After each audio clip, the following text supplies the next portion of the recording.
et bienvenue dans Agricois, le podcast qui répond à vos questions sur l'agriculture. Tu te poses des questions sur l'alimentation et l'agriculture? Eh ben moi aussi, je n'y connaissais rien il y a encore quelques années, et même si je suis citadine, je travaille depuis plusieurs années auprès des agriculteurs, et j'ai décidé de vous faire part de mes découvertes. Alors serre-toi un jus de fruits local ou un grand thé, et c'est parti pour la question du jour. Bonjour tout le monde et bienvenue dans ce nouvel épisode du podcast Agricois. On va parler aujourd'hui d'un sujet un peu plus personnel, mais qui me semble essentiel d'aborder quand on parle d'agriculture et notamment d'élevage. Pour commencer dans le vif du sujet, je vais vous raconter une petite anecdote.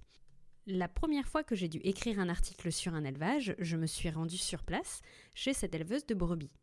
Elle me fait visiter sa ferme, elle me montre ses animaux, comment elle les sépare par exemple en fonction de leur âge, et tout en caressant un petit agneau d'une main, elle me dit « celui-là, il va partir à l'abattoir demain ». Et elle continue la visite, ensuite normal. Et dans ma tête, en fait, à ce moment-là, il y a un truc qui a bugué, quoi. Tout y est passé, hein. Elle est sans cœur, elle se rend pas compte de la violence de ce qu'elle dit, mais comment elle fait. Et le pire, c'est que je devais hocher la tête, parce que j'étais quand même chez elle, elle est en train de me parler de son métier, je ne pouvais pas lui dire que je ne comprenais absolument pas comment elle faisait. Donc j'ai continué. Et en fait, je me rends compte qu'il y a une distinction que j'ai faite assez naturellement, qui est soit tu aimes un animal, soit tu l'envoies à l'abattoir. Mais les deux ne peuvent pas cohabiter. Est-ce que cette idée est vraie ou pas ? Je l'ai remise beaucoup en question depuis que je travaille avec les éleveurs et c'est ce que je vous propose dans cet épisode. Parce que le monde n'est jamais tout noir ou tout blanc, je vous propose de répondre à la question suivante. Quelle relation les éleveurs ont-ils avec leurs animaux et peut-on dire qu'ils les aiment quand même ? Alors petite note, petite précision avant de débuter l'épisode.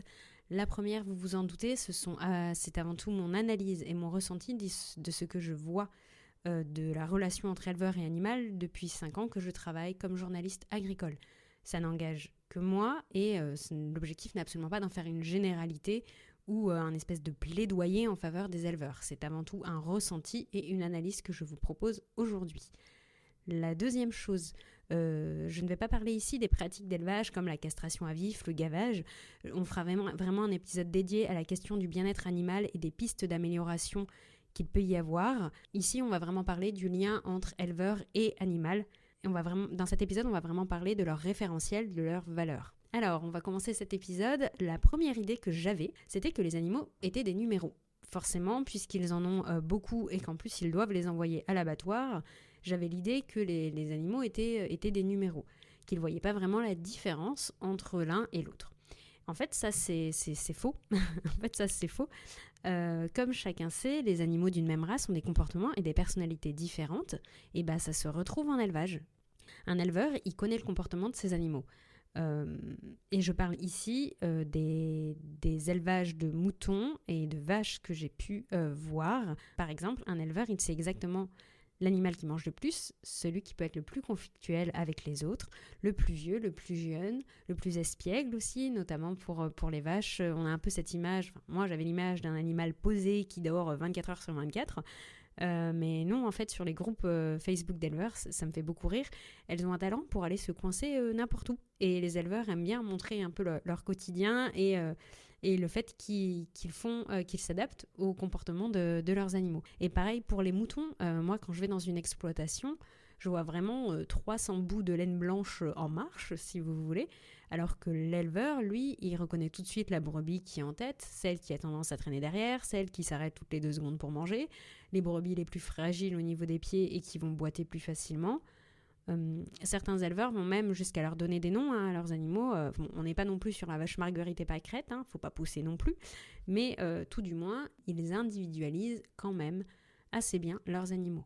Le deuxième point, c'était que les animaux seraient seulement une production, un revenu économique, si vous voulez, vu qu'il y a cette question d'argent dedans, forcément la relation est différente. Alors on va être clair, si quelqu'un fait éleveur pour devenir riche, avec l'objectif de gagner de l'argent, il va être déçu. Et non, heureusement que les éleveurs n'ont pas comme argument unique de gagner de l'argent et de le voir comme une production, parce que ça serait quand même très très compliqué. En fait, un éleveur, il vous dira toujours qu'il a pas mal de boulot et auquel on ne pense pas forcément. Moi, personnellement, je pense à la traite, par exemple, et emmener les animaux à l'extérieur, et les changer de pâturage régulièrement, par exemple, leur donner à manger. Mais en fait, on ne pense pas à tout le reste, c'est-à-dire le côté sanitaire. Quand un animal est malade, c'est compliqué à gérer. On ne pense pas aux mises bas, aux naissances, qui sont des périodes très compliquées où l'éleveur va surveiller que la grossesse se passe bien. Ça va être vraiment des moments comme ça très importants et qui font une charge mentale pour l'éleveur. Et heureusement qu'il a du coup un attachement pour l'animal, parce que je pense que sinon beaucoup ne feraient pas ce métier s'il n'y avait pas l'attachement à leurs animaux dans l'affaire. Donc voilà, je tenais à le préciser. Mon but, encore une fois, n'est absolument pas de les défendre, c'est vraiment de vous montrer ce que j'ai pu voir, et donc ce n'est pas qu'un revenu économique, loin s'en faut. La troisième idée qu'il y a, c'est qu'ils s'en foutent de les envoyer à l'abattoir. Ça leur fait rien du tout, forcément, puisqu'ils le font au quotidien. C'est que forcément, y a plus de sentiment là-dessus. Là encore, c'est pas le cas, pas du tout. Voilà, si je peux donner un avis, je vois deux cas de figure, en fait, deux types de réactions face à ça. La première, ça va être une forme de résignation. Donc, ils savent que leurs revenus économiques dépendent du passage à l'abattoir, forcément, et que donc ça fait partie du job, si vous voulez. Donc certains le font un peu comme un avantage-inconvénient. Ils ont la chance de travailler en extérieur et ils sont auprès des animaux. Mais l'inconvénient, c'est qu'il y a le passage à l'abattoir et on va dire qu'ils font avec. Non pas que ce soit facile, mais ils font avec. Et la deuxième réaction, c'est que certains le vivent mal, en fait. Mais je vais expliquer pourquoi. Un animal qui va à l'abattoir, il y a deux options. Soit c'est l'éleveur qui l'emmène, qui a un transport pour pouvoir emmener ces animaux directement à l'abattoir, ou ce sont des sociétés particulières qui viennent pour les emmener. C'est la même chose quand un animal est malade et décède par exemple de maladie ou d'une naissance qui s'est mal passée. Ça va être la société qui s'appelle une société d'équarrissage qui va venir chercher le cadavre.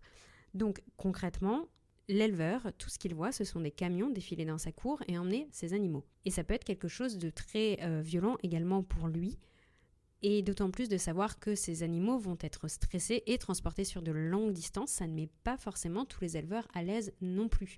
Et donc justement, je fais cet épisode pour signaler ce point-là, parce que c'est un des points qui est le plus en évolution. Aujourd'hui, cette relation à l'animal évolue beaucoup, et la question de l'abattage dedans également.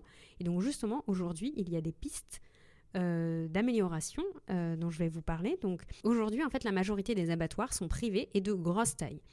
Il y a de moins en moins d'éleveurs et il faut rentabiliser les installations. Donc cela veut dire plus de transport pour les animaux, puisqu'ils doivent rejoindre l'abattoir ou les 2-3 abattoirs qu'il peut y avoir dans un département. Et donc cela fait plus de stress pour les animaux et également pour les éleveurs. Notamment par exemple pour l'abattage, il y a la limite de 3 jours avant abattage, et donc l'animal peut être plusieurs jours sans l'éleveur dans un endroit qu'il ne connaît pas, dont il ne reconnaît ni les bruits, ni les gens, ni l'environnement, où il n'est pas avec les autres individus de son troupeau avec lequel il s'est développé. Donc du coup, ça fait beaucoup, beaucoup de stress. Donc pour pouvoir améliorer tout ça, les éleveurs aujourd'hui demandent des abattoirs plus proches, des abattoirs de proximité comme on dit, et de plus petite taille, dans un objectif de circuit court et de limitation du transport également. Donc pour donner un chiffre cité par la Confédération paysanne, qui est un syndicat agricole, la France compte aujourd'hui 234 abattoirs, contre 3500 en Allemagne et 1600 en Italie. Le nombre d'abattoirs est totalement dérisoire et ça joue énormément sur la question du bien-être des animaux et des éleveurs. Deuxième possibilité qui avance aussi beaucoup, ça va être l'abattage à la ferme. Alors en fait, en France, l'abattage à la ferme est autorisé pour les volailles, notamment pour des exploitations de petite taille.